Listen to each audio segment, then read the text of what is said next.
ॐ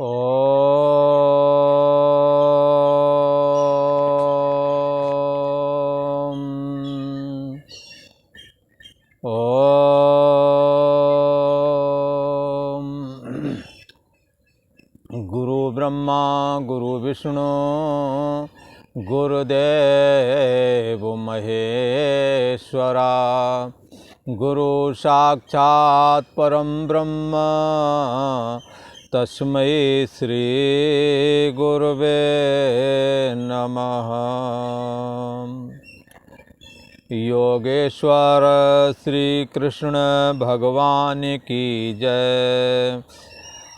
ऐं सरस्वत्यै नमः।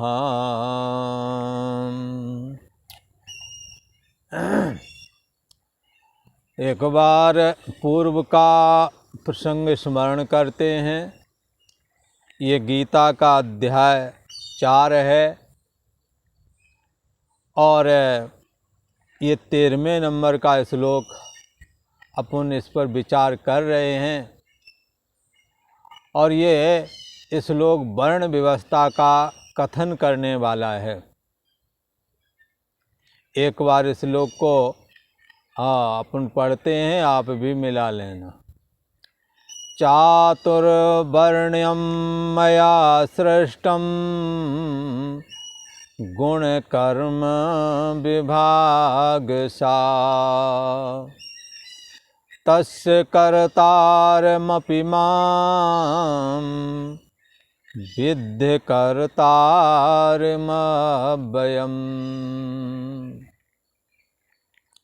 भगवान श्री कृष्ण कहते हैं कि चातुर्वर्ण्यम मया सृष्टम, चातुर्वर्ण व्यवस्था की संरचना मैंने की है। पूर्व में इसका विचार कर चुके हैं थोड़ा, तो आज पुनः विचार करते हैं। भगवान श्री कृष्ण कहते हैं चातुर्वर्ण, चातुर्वर्ण कहते हैं ब्राह्मण क्षत्रिय वैश्य शूद्र। चातुर्वर्ण व्यवस्था, 4 वर्ण, वर्ण आश्रम व्यवस्था भी इसी को कहते हैं।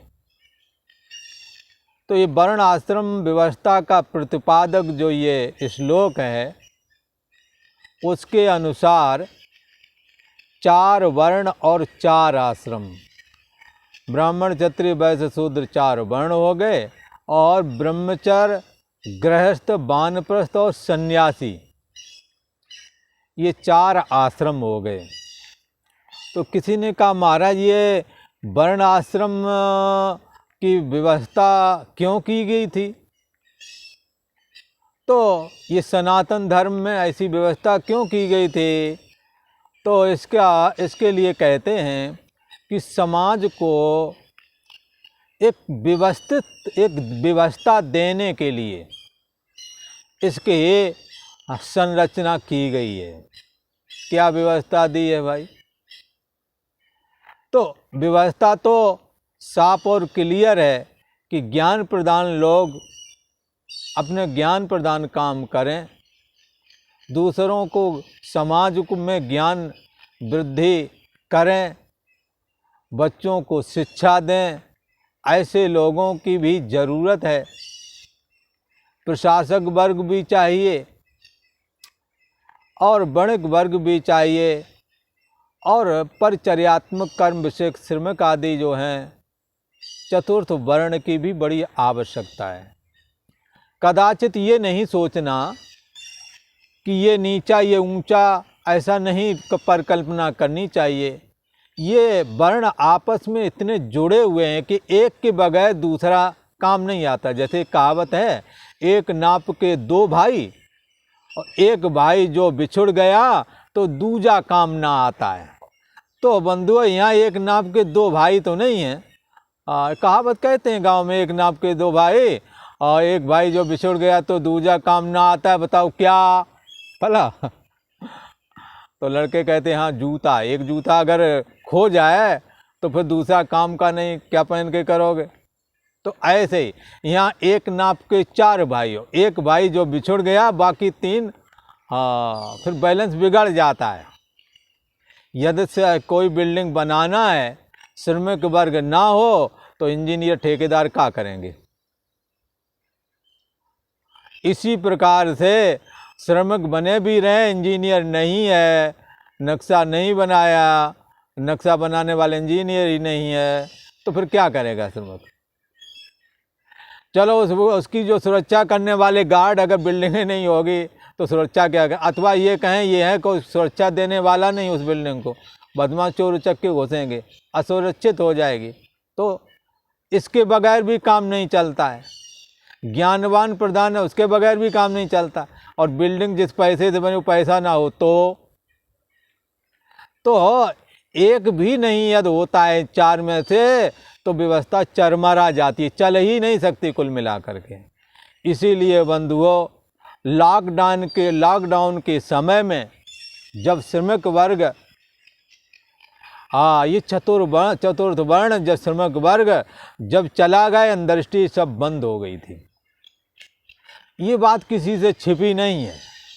ये सभी चारों जो ये वर्ण हैं आपस में एक दूसरे के ऊपर डिपेंडेंट हैं, एक दूसरे के ऊपर आश्रित हैं। यही इसीलिए इन्हों को आपस में मेल मिलाप पूर्वक ही चलना है, इसी में भलाई और कुछ कोई हल नहीं है। कदाचित ये कहो सनातन धर्म ने व्यवस्था दी, दूसरे के यहाँ तो नहीं है, उनका चल रहा है। बंधुओं, ऐसा नहीं है। उनके यहाँ भी है पर नाम अलग है। उनके यहाँ भी श्रमिक वर्ग है, बुद्धिजीवी वर्ग अलग है, प्रशासक वर्ग अलग है, वाणिज्य वर्ग अलग है, ऐसा नहीं समझना है। इसलिए अब तो सरकार में भी जो व्यापार आदि के काम, उनका मंत्रालय ही अलग बना दिया जाता है। तो वो व्यापार आदि का इसे कोई क्या बोलते हैं, उसे वित्त मंत्रालय, वो सब देखता है नफ़ा नुकसान, कहाँ से कितना व्यापार किया, या कोई ना कोई मंत्रालय है उनका।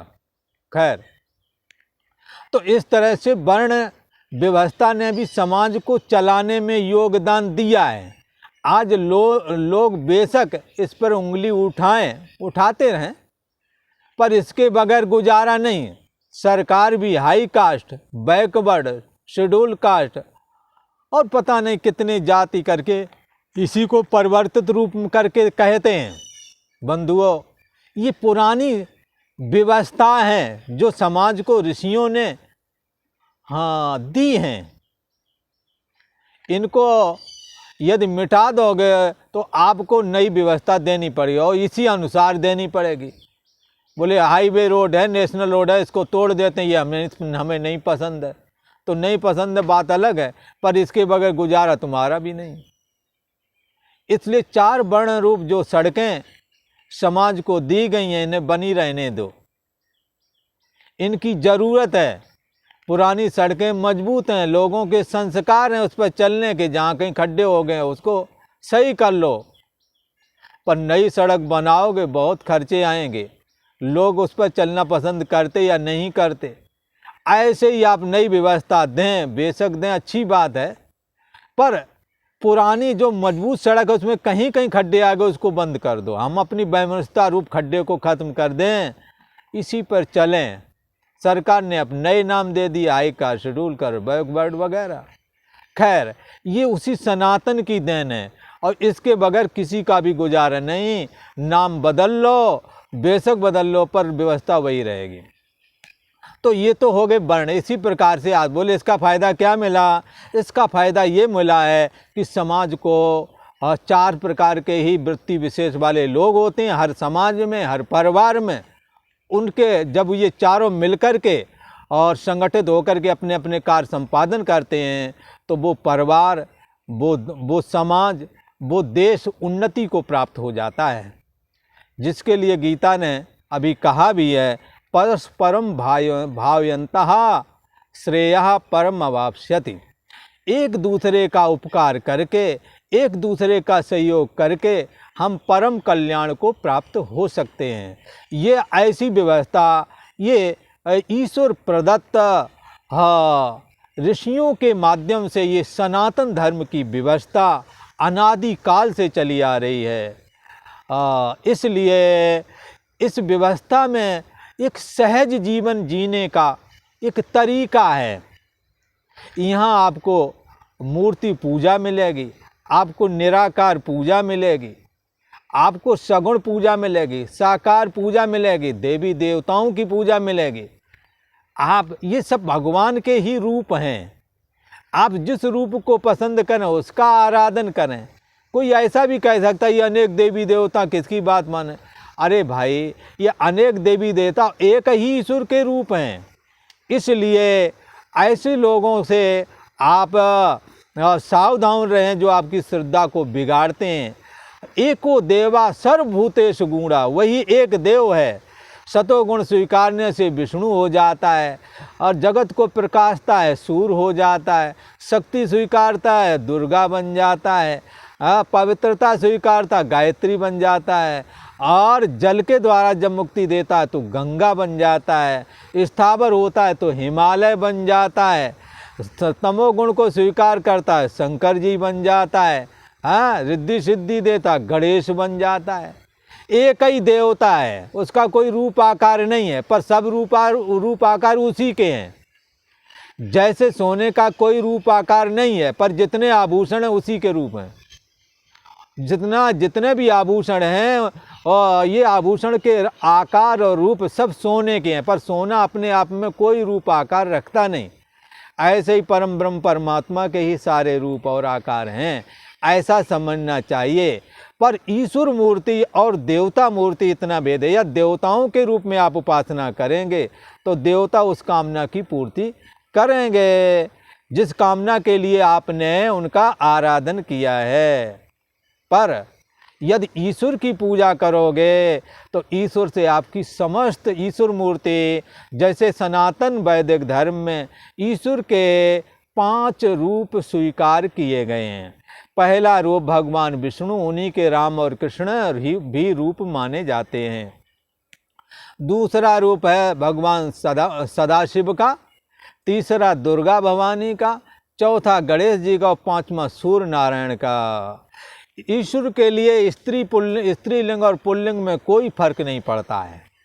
ईश्वर के सारे रूप हैं, चाहे वो स्त्रीलिंग में हो चाहे वो पुल्लिंग में हो। ईश्वर प्राय करके इन 5 रूपों में प्रकट हुआ है। इसकी उपासना पद्धति हमारे सनातन में प्रचलित है। इसलिए एक ही ईश्वर है, अनेक रूप आकार धारण करता है। ऐसी सनातन ने व्यवस्था दी। आपको ईश्वर का जो रूप पसंद हो, जो पोज पसंद हो, उसको आप स्वीकार करें और आराधन सर्व रूप करके करें। वही सब कुछ बना हुआ है। ऐसा करके यदि आराधन करेंगे आपकी साधना सिद्ध होवेगी, परमात्म दर्शन होवेंगे और अंत में कैवल्य निर्वाण प्राप्त हो जाएगा। और वैसे भी यदि आप साकार परख हैं तो सायुज्य सामीप सालोक सारूप आदि ये 4 मुक्ति और बताएंगे, इनमें भी कोई भी प्राप्त हो सकती है, ऐसा कहा। तो वर्ण के विषय में चर्चा की।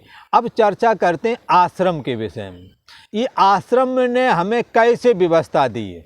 यहाँ आश्रम का मतलब है ब्रह्मचर्य आश्रम, गृहस्थ आश्रम, वानप्रस्थ आश्रम और संन्यास आश्रम। तो जैसे वर्ण व्यवस्था अर्थात ब्राह्मण क्षत्रिय वैश्य शूद्र की व्यवस्था समाज को उन्नति करने के लिए दी है, न कि वैमनस्यता बढ़ाने के लिए, न कि ऊंचा नीचा देखने के लिए। ठीक है ना। तो इस करके ऐसे ही ये आश्रम की भी व्यवस्था दी है। तो प्रथम जो ब्रह्मचर्य आश्रम है, इस आश्रम में शरीर को पुष्ट करने के लिए बुद्धि हमारी विकसित हो सके, इसलिए 25 वर्ष तक के लिए ब्रह्मचर्य की व्यवस्था की गई हर किसी के लिए। प्राचीन काल की ये व्यवस्था है। फिर ब्रह्मचर्य के बाद में गृहस्थ आश्रम में प्रवेश किया जाता है। पर किसी भाग्यशाली के अंदर में यदि वैराग्य है 25 वर्ष की अवस्था में और वो गृहस्थ आश्रम में नहीं जाना चाहता है और वो परमार्थ पथ पर चलना चाहता है, ऐसी परिस्थिति में उसके लिए कहा यदा वैराग्यम जायते तदा संन्यासम कुर्यात्।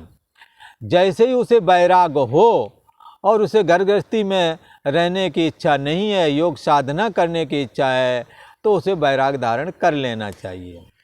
सीधे सीधे संन्यास आश्रम में भी प्रवेश कर सकता है, ऐसा कहा। तो ब्रह्मचर्य आश्रम, फिर गृहस्थ आश्रम। गृहस्थ आश्रम के लिए कहा गया है कि गृहस्थ आश्रम में जब प्रवेश करे तो विवाह करके और ये सृष्टि चलाने के निमित्त कोई एक संतान, जैसे तुम्हारे पिता ने तुम्हें उत्पन्न किया और तुम्हें घर गृहस्थी का जीवन सौंपा, ऐसे ही तुम भी कोई एक संतान या एक दो जो भी हो उत्पन्न करें और उसको ये अपना कारोबार या अपना जिम्मेदारियां उसको सौंप करके और परमात्मा के चिंतन में लग जाएं। गृहस्थ आश्रम में प्रवेश किया, गृहस्थ आश्रम के बाद अपना वारिस नियुक्त किया तो वानप्रस्थ में गए। गृहस्थ आश्रम के लिए ऐसा भी कहते हैं कि 50 साल तक आप गृहस्थ आश्रम से छूटने का प्रयास करना, और वरना वासनाओं का अंत नहीं है, ज्यों ज्यों भीगे कामरी त्यों त्यों भारी होवे।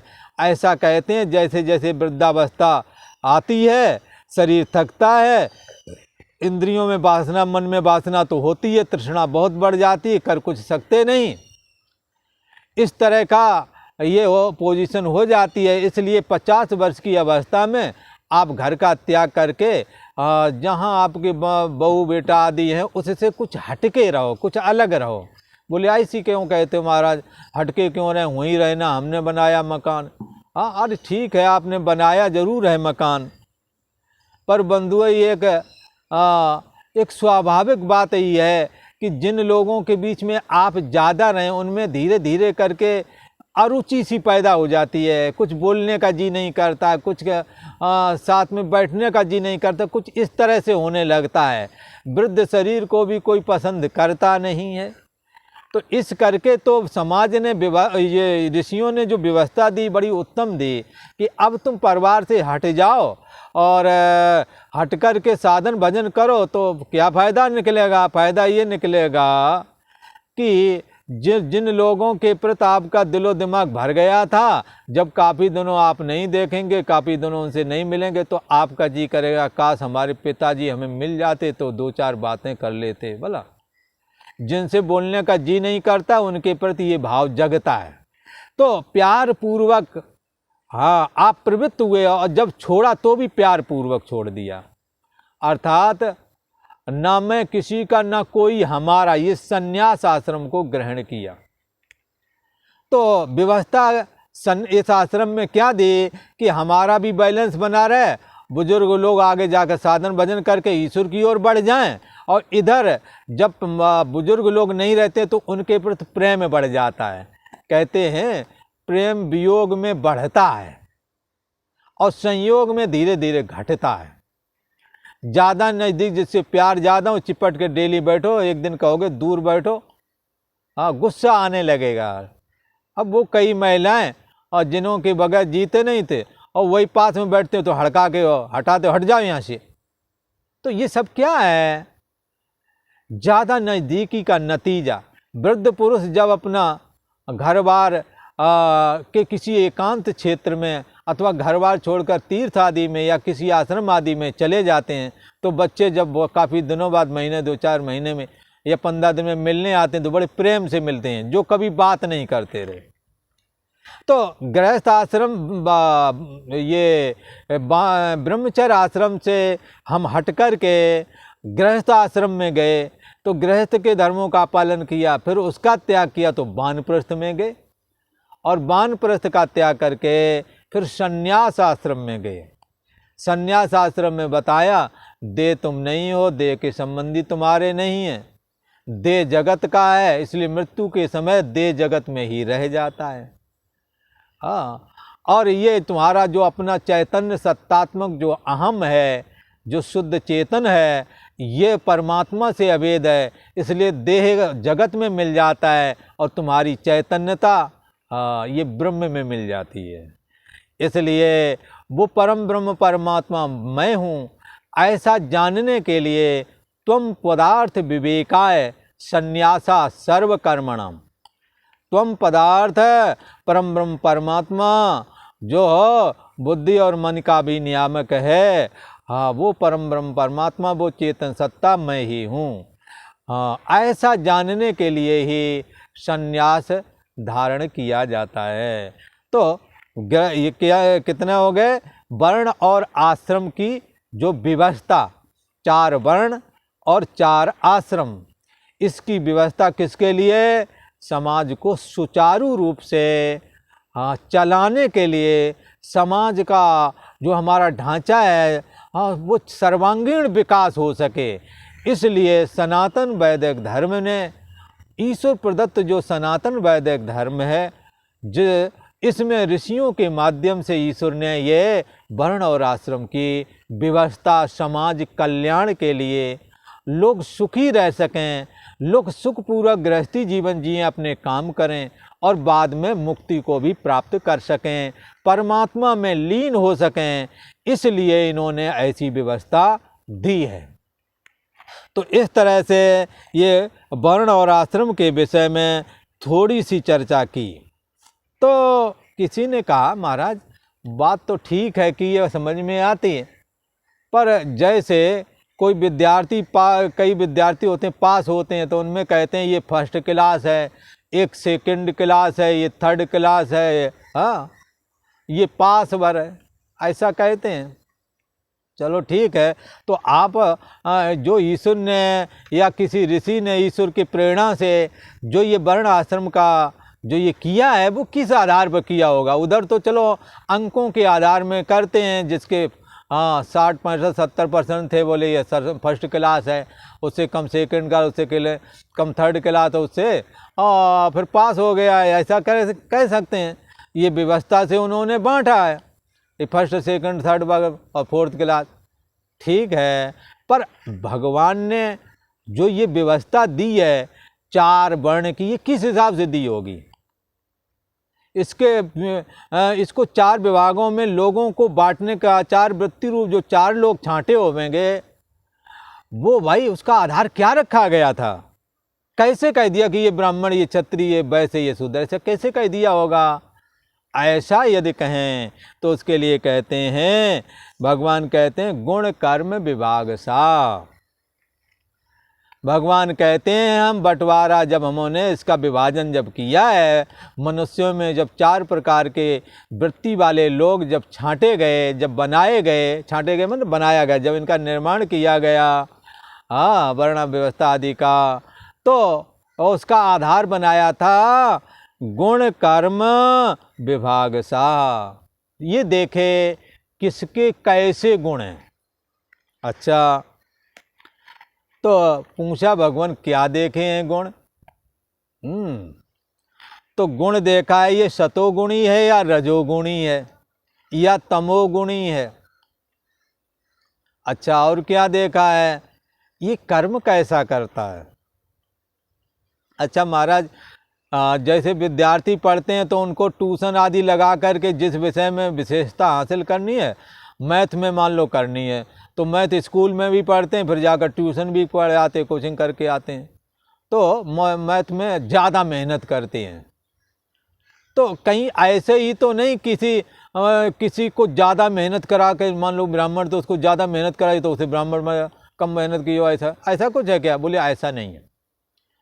फिर कैसा है? बोले अब बात ऐसे है कि उनकी स्वाभाविक प्रवृत्ति देखी कि भाई इसकी स्वाभाविक प्रवृत्ति क्या है। तो स्वाभाविक तौर पे जो सतोगुणी थे और सतोगुणी ही उनकी प्रवृत्ति थी, और काम भी वो सतोगुणी ही करते थे स्वाभाविक तौर पे, कुछ बताया नहीं। वो वर्ण की दृष्टि से उनको ब्राह्मण वर्ण में डाल दिया गया, ये ब्राह्मण वर्ण का है। किसी ने कहा ब्राह्मण में ऐसे कौन से गुण हैं, क्षत्रिय में कौन से, वैश्य में कौन से, शूद्र में कौन से सद्गुण हैं, जिनकी वजह से सनातन ने इन चारों को अपने में लिया है। तो भगवान श्री कृष्ण ने इसी गीता के 18वें अध्याय में कहते हैं, समोदमस्तपा शौचम क्षान्तिरार्जमेव चा ज्ञान विज्ञानमास्तिक्यम ब्रह्म कर्म सुभाभजम। समो दमस्तपा शौचम।